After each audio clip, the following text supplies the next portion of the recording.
रजीम बिस्मिल्लाहिर्रहमानिर्रहीम या अय्युहल्लज़ीना आमनुत्तकुल्लाह वल तंजुर नफ्सुम मा क़द्दमत लिग़द वत्तकुल्लाह इन्नल्लाह ख़बीरुम बिमा तअमलून सदक़ल्लाहुल अज़ीम व सदक़ रसूलुहुन नबियुल करीम इन्नल्लाह व मलाइकतहु युसल्लूना अलन नबी या अय्युहल्लज़ीना आमनू सल्लू अलैहि वसल्लिमू तस्लीमा अस्सलातु वस्सलामु अलैका या सय्यदी या रसूलल्लाह व अला आलिका व अस्हाबिका या हबीबल्लाह अल्लाहुम्मा सल्लि अला सय्यदिना व मौलाना मुहम्मदिन मअदनिल जूद वल करम व आलिहि व बारिक व सल्लिम।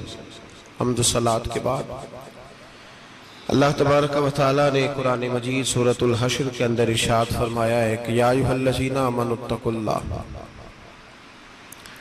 ए ईमान वालो अल्लाह से डरो, वल तंजुर नफ्सुम मा क़द्दमत लिग़द, हर आदमी ये सोच ले कि उसने अपने आगे क्या भेजा हुआ है,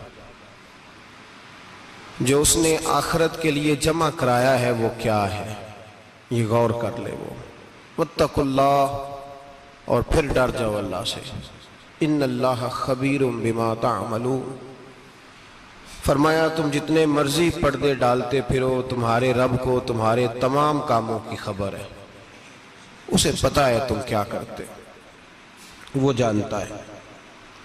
अजीज दोस्तों, बुजुर्गों और भाइयों, कुरान मजीद ने दो चीजों पर बड़ा जोर दिया है। एक अल्लाह को मानना, और अल्लाह को मानने का मतलब है नबी पाक को भी मानना। अल्लाह को मानने का मतलब है किताबों को भी मानना, कुरान पाक को भी मानना। लेकिन दो बातें आपको ज्यादा मिलेंगी, एक ईमान, और उसके बाद सबसे ज्यादा जोर है ईमान बिल आखिरत पर। आखिरत को मानो। व मिनन नासि मन यक़ूलु आमन्ना बिल्लाहि व बिल यौमिल आखिर व मा हुम बिमुमिनीन। अल्लाह फरमाते हैं कुछ लोगों का दावा है कि हम अल्लाह और आखिरत पर ईमान रखते हैं, हालांकि वो ईमान नहीं रखते, दावा करते हैं, निफाक का मुजाहरा करते हैं, मुनाफिकत करते हैं। जो अल्लाह को मानने वाला होता है उसका रंग और होता है। जिसको पता होता है क़यामत के दिन अल्लाह के हुजूर खड़े होना है, उसके अमाल ये नहीं मानते, कहते हैं हम मानते हैं, पर मानते, दावा है कि हम मानते हैं आखिरत को भी और अल्लाह को भी, पर नहीं मानते। कयामत कायम होना जरूरी है। अगर वक़ूए कयामत ना हो तो जालिम की तो मौजें लग गई, जाबिर तो मौज करेगा, फासिक और फाजिर तो कहेंगे दुनिया में भी हम अपने इक़्तिदार के जोर पर जीते रहे, आज भी हमें पूछने वाला कोई नहीं। अकलन नकलन कयामत का कायम होना जरूरी है। कयामत कायम होगी तो मजलूम को उसके जुल्म पर दाद रसी की जाएगी और जालिम को सजा मिलेगी। एक आदमी सारी जिंदगी दुनिया के अंदर लूट मार करता रहा, धोखा फरेब फराड करता रहा, उसकी रातें शराबो कबाब में गुजर गईं, वो मरे और बात खत्म हो गई, ठीक है, मौज करके चला गया। एक आदमी सारी जिंदगी उसने अल्लाह तबारक व तआला की रिजा के लिए अपनी नजर की हिफाजत की, जुबान की हिफाजत की, यहां तक के दिल की भी हिफाजत की, वो भी मरे तो मामला खत्म हो गया। इस तरह तो फिर सरकश का कुछ बनेगा ही नहीं। निजामे जिंदगी सारी इसकी सोच खत्म होकर रह जाएगी अगर कयामत कायम नहीं होती। कयामत का कायम होना हक है, इसलिए कुरान मजीद ने एक जगह पे नहीं 20 जगह पे यह बयान फरमाया है कि कयामत जरूर कायम होगी, कयामत, और वो कायम होकर अपने सारे लवाजमात समेत कायम होगी। मेरे नबी पाक सल्लल्लाहु अलैहि वसल्लम ने फरमाया मजलूम को हक मिलेगा, जालिम को सजा मिलेगी। जाबर उस दिन अल्लाह की बारगाह में रुसवा किए जाएंगे, जिन पर जबर करते रहे उन्हें अल्लाह के हुजूर से अता किया जाएगा। कयामत का वकू होना जरूरी है, और कयामत तो जब कायम होगी तब होगी। दुनिया में भी ऐसा होता है, जुल्म का अंजाम ठीक नहीं होता, जबर का अंजाम, झूठ की जिंदगी लंबी नहीं होती, धोखे, फरेब, फ्रॉड, मुलम्मा साजी, इन चीजों की उम्रें अल्लाह ने थोड़ी रखी है। वक्ती तौर पर जालिम को, धोखेबाज को, जाबर को जो मोहलत मिलती है वो समझता है मेरी सियासत काम कर रही है, वो समझता है मैं बड़ा दाना हूं, बड़ा चालाक हूं, देख लो इतने जुल्म के, जबर के, धोखे के बावजूद बना हुआ हूं।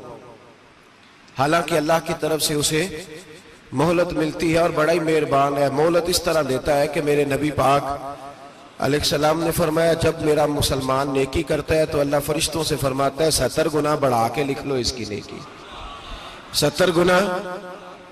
और जब गुनाह करता है तो अल्लाह फरमाता है ठहर जाओ अभी लिखना ना, इसे टाइम दो। या अल्लाह कितना? फरमाया 24 घंटे तो दो, हो सकता है तौबा कर ले, ये उसकी मेहरबानी। अब वो जो अल्लाह ने मोहलत दी है ना कि शायद तौबा कर ले, लोग समझते हैं मेरी चालाकी की वजह से निजाम सेट चल रहा है, मैं बड़ा तेज हूं, 2 4 5 बातें बोलता हूं सब सही हो जाता है। लोग उसको अपनी दानाई समझ लेते हैं, हालांकि वो अल्लाह की तरफ से। फिरौन ने कई 100 साल हुकूमत की और इस तरह उसने जुल्म किए कि लाखों और हजारों बच्चे कत्ल ही करा दिए। 12,000 औरतों के पेट में हमल था, उसने जाया ही करा दिया। जब हजरत मूसा अलैहिस्सलाम अपनी कौम को लेकर निकले, रास्ते में दरिया आ गया, फिरौन पीछे लगा हुआ था। वइज़ फरकना बिकुमुल बहरा फअनजयनाकुम, अल्लाह फरमाते तुम्हारे लिए मैंने दरिया को फाड़ा और तुम्हें निजात दे दी। व अगरकना आला फिरौन, और फिरौन को गर्क कर दिया। वान तुम तंजुरून, तुम खड़े देख रहे थे। अब जब हजरत मूसा दरिया के किनारे पहुंचे तो फिरौन भी पीछे आया। फिरौन लोगों से कहा करता था कि मैं कहता हूं तो दरिया चलता है, मैं कहता हूं तो हवाएं आती है, मेरे हुक्म के पाबंद है सारे। जाग रहे ना आप हजरात, गौर फरमाइएगा बात पर। दावा था उसका कि मैं कहता हूं तो निजाम जिंदगी चलता है। अब जब दरिया के किनारे पहुंची हजरत मूसा अलैहिस्सलाम तो अल्लाह ने हुक्म दिया कि आप असा मारे। जनाब मूसा ने असा मारा, 12 रास्ते बन गए। अब हजरत मूसा की कौम गुजर रही थी तो फिरौन से पूछने लगे कि तू तो कहता था मेरे हुक्म से चलता है, तो वो तो हजरत मूसा ने डंडा मारा है तो रास्ता बन गया है। बाज नहीं आता इंसान बाज बने बड़े हैं इसके पास, बड़ी दलीलें हैं। झूठ सच बोल के अपने आप को मुतमईन करता है, आखिर दम तक तब्दील होने को तैयार नहीं होता, दलीलें घड़ता रहता है, बनाता रहता है, शोर करता है जानबूझ के। भाई तू तो कहता था मेरे चलाने से चलता है, तो बाज अभी भी नहीं आया। कहने लगा मैंने ही हुक्म दिया है कि जरा फट जा, मुझे ये जिंदा चाहिए। बाज रस्सी जल गई, बाल कहने लगा मैंने ही कहा है दरिया को कि ये मुझे जिंदा चाहिए, मेरे भागे हुए हैं तो इसलिए फटा है, तो आओ मेरे साथ दरिया क्रॉस करें। तो पता तो उनको भी था ना, जितना तो रब बना हुआ है, पता तो था, सारे जानते थे। कहने लगे तू पहले क्रॉस कर, अगर तू बच गया तो हम भी पीछे आते हैं। अब चारों नाचार। एक रवायत तो ये है कि ये जब खुदाई का दावा करता था ना, तख्त पे बैठा होता था, तो एक दिन हजरत जिब्रील आए इसके पास इंसानी शक्ल में। तो कहने लगे मैं बड़ी दूर से आया हूं तो एक मसला पूछना था। कहा पूछो। कहने लगे एक गुलाम था किसी बादशाह का, तो बादशाह ने उसे थोड़ी देर के लिए एक इलाके की सरबराही दे दी। कितनी देर के लिए? कितनी देर के लिए हमें सरबराहियां मिलती हैं? क्यों जी? थोड़ी देर के लिए मिलती है ना। थोड़ी देर के लिए सरबराही दे दी एक गुलाम को। जरा बात को समझिए। हजरत जिब्रील पूछते हैं, कहते हैं सरबराही मिल गई। अब वो मालिक ही बन के बैठ गया है, वो बात ही नहीं सुनता। उसको थोड़ी देर के लिए बनाया था, वो तो खुदाई का दावा करने लगा है। आप बताएं उसका अंजाम क्या होना चाहिए, ये मसला पूछने आया हूं। तो फिरौन कहने लगा उसका अंजाम ये है कि उसे पानी में गोते दे दे के मार दे। अंजाम क्या है? बोलिए बोलिए, क्या अंजाम है? क्या अंजाम है जी? पानी में। अल्लाहु अकबर, अपनी सजा तजवीज कर रहा है। उसकी सजा के उसे पानी में गोते दे दे के मारो जालिम को। उसे थोड़ी देर के लिए बनाया था और वो छा ही गया है, कब्जा ही कर गया है। हजरत जिब्रील कहने लगे जी आप लिख के दे देंगे? कहने लगा लाओ लिख देते हैं। लिखवा लिया। जनाब जिब्रील रुका लेके तशरीफ ले गए। अब जब फिरौन दरिया में आया ना तो अल्लाह ने हुक्म दिया मिल जा। जब दरिया मिला चीखने लगा तो हजरत जिब्रील आए, कहने लगे तेरा ही फतवा है, ये तेरी सजा ही है ना। हम भी बड़ी सजाएं तजवीज करते हैं, ये झूठा है जी, इसका तो फलाना इलाज होना चाहिए, तो अगर तू झूठ बोले तो ये फलाना बड़ा जावर है जी, इसके साथ इस तरह होना चाहिए, तो अगर तू ये काम करे तो जो सजा तू लोगों के लिए तजवीज कर रहा है तो अपने बारे में भी सोच। अब जब गोते आए ना, आखिरी वक्त देखा वो फिरौन जो कहता था मेरी मर्जी से दरिया चलता है। अल्लामा सावी ने तफसीर सावी में लिखा है, तड़प के रोने लगा। जब ये मिजाज है, एक दफा ऊपर आता है आदमी जब दरिया में जाता है, ऊपर आया तो चीखने, ओ मेरे हवारियों खुदा का वास्ता मुझे बचाओ। कहने लगे तू तो कहता था मेरी मर्जी से चलता है। बेबसी है, तड़पता है, रोता है, वारसा मान करी न वारसा दा, रब बेवारसा करके मार दाई, तड़प रहा है, चिल्ला रहा है, कोई मदद को नहीं पहुंचता। अब जब आखिरी गोता आया तो कहने लगा आमन्ना में रब्बे मूसा व हारून, मैं मूसा के रब को भी मान गया, हारून के रब को भी। अल्लाह ने फरमाया नहीं, अब तेरा मानना काबिल कबूल है। उस वक्त मानना था जब तुझे मोहलत दी थी, जब तू जवान था। बुढ़ापा आता है, बीमारी आती है, जवान आदमी बीमारी का शिकार होता है तो कहता है या अल्लाह एक दफा सही कर दे, मैं सारी पढ़ा करूंगा, एक दफा ठीक कर दे, मैं मस्जिद में रहूंगा, मैं अगले साल इत्काफ भी करूंगा, मैं सारी तरावियां पढ़ूंगा। तो उस वक्त पढ़नी थी जब तुझे मोहलत दी थी, उस वक्त पढ़ना था जब अल्लाह ने तुझे आसानी दी, जिंदगी दी। अगला वक्त ये हाल एक का नहीं हुआ। नमरूद को देख ले, हजरत इब्राहिम अलैहिस्सलाम को कहता था मैं रब हूं, आपने फरमाया रब तो वो है जो जिंदा करता और मारता है। एक मौत का कैदी बुलाया, कहने लगा हाँ भाई कितने दिन रह गए थे फांसी में? कहने लगा जी परसों होनी थी। कहा जा तुझे आजाद किया, लो मैं भी जिंदगी देता हूं। एक बेगुनाह आदमी को पकड़ के कत्ल कर दिया, कहता मैं भी मारता हूं। हजरत इब्राहिम अलैहिस्सलाम कहने लगे तू तो बेवकूफों जैसी दलीलें दे रहा है, चल इस तरह कर, मेरा रब सूरज मशरक से निकालता है, तू अगर रब है तो मगरिब से निकाल के दिखा। अब दलील का जवाब कोई नहीं था तो कहने लगा पकड़ो और आग में डाल दो। अल्लाह के नबी को आग में डालने वाला, यहां एक मच्छर बैठा है, 400 साल हुकूमत की और खुदाई का दावा किया। यहां मच्छर बैठा था, छींक आई तो मच्छर अंदर चला गया। पहले दरबार का अदब यह था कि जो आए सजदा करे।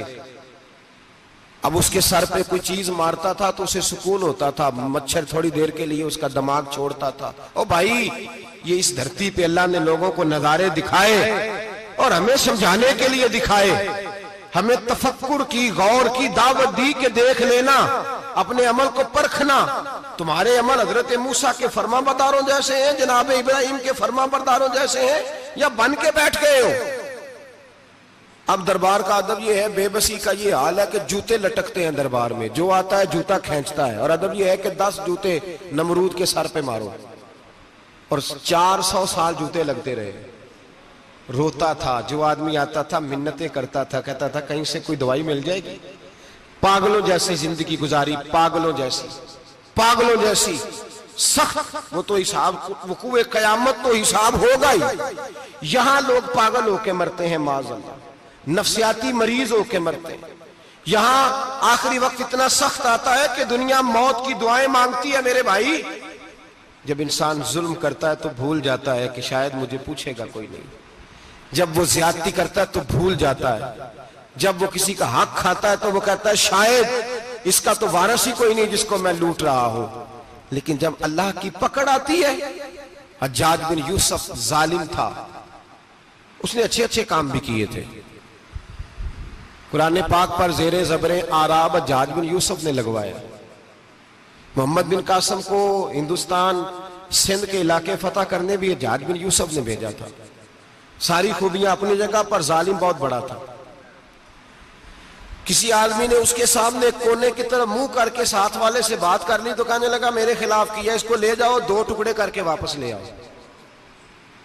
तूती बोलता है ना इक्तदार, जब किसी के हाथ इक्तदार होता है ना, वो चाहे एक घर का ही क्यों ना हो, वो 10 बंदे फैक्ट्री में काम करते हो और जो उनका मालिक होता है वो कहता मैं मालिक हूं, मुझे मानो। जब तू साहिब इक्तदार होता है ना, जब तू सुसर बन के बैठता है और किसी गरीब घर की